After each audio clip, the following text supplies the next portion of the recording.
Hey guys, and welcome to this video. So today I'm going to be reviewing this foundation. It's the One Heck of a Blot All Day Liquid to Powder Foundation by Soap & Glory. I know this isn't a super new foundation, but Soap & Glory has been popping up in like every drugstore, in Target, everywhere recently. So I wanted to start including it on this channel now that it's super accessible. And of course, with my oily skin, this foundation definitely caught my attention. It says Shine Block with 12-hour long wear technology and super blur powders. So I saw that and I was like, that's my kind of foundation. This foundation is on the pricier end for drugstore foundations. I made the mistake of buying it at Walgreens. Don't do that. It's like $19 at Walgreens. At Target, it's $15.99. So that's the cheapest price that I've found for this foundation. So definitely go with Target if you do buy this. But either way, it is on the pricier end, so I'll be keeping that in mind as I review it. So the claims for this foundation before we get into it are control shine for 12 hours, deliver flawless full coverage, no cakiness, and blur away the appearance of pores and imperfections. So those are some serious claims. I'm excited if they are true because that sounds amazing. One thing that I will mention is that I've been using a face wash I got from the dermatologist to kind of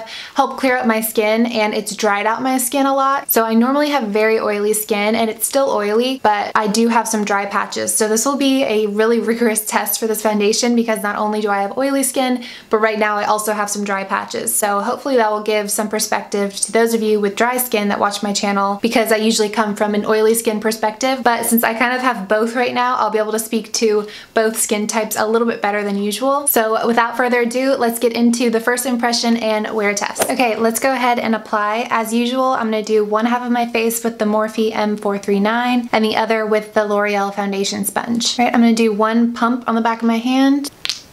Might be a little bit dark for me right now, but we shall see.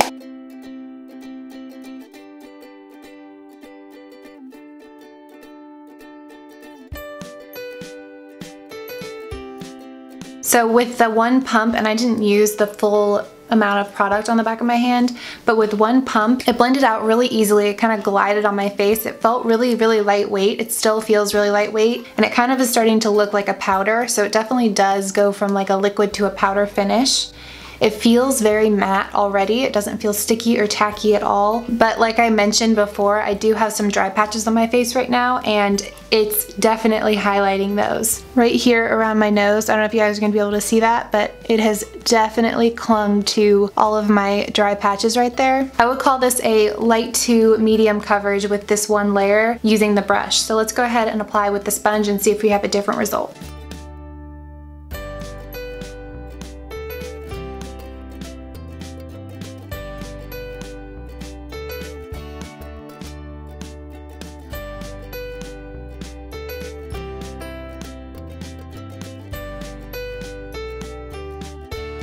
Okay, so right off the bat, the dry patches on this side of my face definitely don't look as bad as the dry patches on this side of my face, so the sponge definitely helped with that. The coverage is about the same, light to medium coverage. This is definitely a little bit too dark for me right now. I don't have any self-tanner on, but it is a pretty good match. So overall on both sides, it's definitely a light to medium coverage. The sponge application looks a lot better on my dry patches. The color is a tiny bit dark, and the immediate finish of the foundation is a matte finish. So I'm gonna go ahead and apply the rest of my makeup and I will be right back. Okay, so I just finished up the rest of my makeup. Everything went on very easily other than my concealer. So because this foundation kind of has like a liquid to powder consistency and it got really matte really fast, blending out a liquid on top of that wasn't the easiest, but I made it work. It looks fine now, but in the future I would probably put my concealer on and then this foundation. The dry patches on my face are still really pronounced. I'm hoping that throughout the day the natural oil production will kind of tone that down a little bit. I do feel like my pores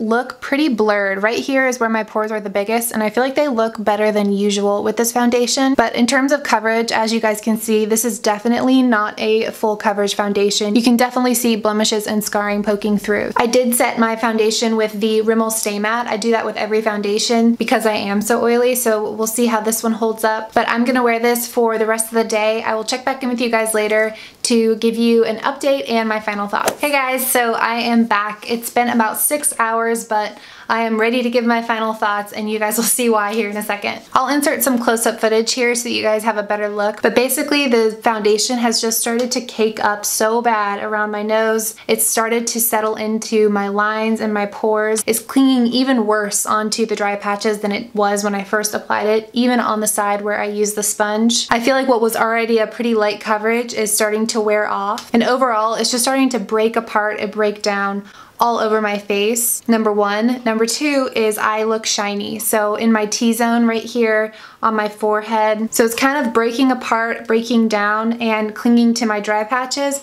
And at the same time, I look oily. So if I'm gonna have to deal with the downsides of a matte foundation, like clinging to dry patches, I at least want it to keep me actually matte, and it hasn't done that. I look really oily right here in my T-zone, and anywhere I got oily, the foundation has just started to pool and really accentuate that. So let's go ahead and get into final thoughts. So the first claim of this foundation was 12-hour shine control. It's been about 6 hours and I am shiny. So I definitely disagree with that. It didn't even last half of that amount of time. The second claim was to deliver flawless full coverage, and in parentheses it actually says no cakiness, and I think I just used the word cakey when I was describing how it looked, so disagree with that as well. It's gotten super cakey around my nose, and anywhere I've gotten oily, like I said, it started to pool up and look very cakey. And even right when I first applied it, I would never have classified this as a full coverage foundation. You can see my blemishes coming through on both sides of my cheeks, and I would say this is a medium coverage at the highest, maybe even a medium light coverage. It's not a full coverage foundation. And then the last claim is that it blurs away the appearance of pores and imperfections. I don't think it blurred away my imperfections because you can still see them even right when I first applied it, but it did make my pores look much more airbrushed earlier. That I actually commented on that, but now that it's been about 6 hours, it's actually having the opposite effect, and it's starting to like sink into my pores and accentuate them. So overall, I would say if you have very slightly oily skin and you don't have a lot to cover, this might work for you, but if you don't fall into that very specific category, I don't think this will work for you. It really did not work well with my dry patches, so I would never recommend this for someone with dry skin. And if you have super oily skin like me, this didn't keep me matte even for just 6 hours. So I would say there are better foundations for keeping you matte, like the L'Oreal Infallible Pro Matte Foundation, which is actually a lot more affordable as well. So overall, I would say that this is a miss for me. Let me know down in the comments if any of you guys have tried this foundation and liked it, or if there are other Soap & Glory products that you want me to test. But that is going to be it for this video. Thank you guys so much for watching. Don't forget to subscribe if you haven't already, and I will see you guys in my next video. Bye.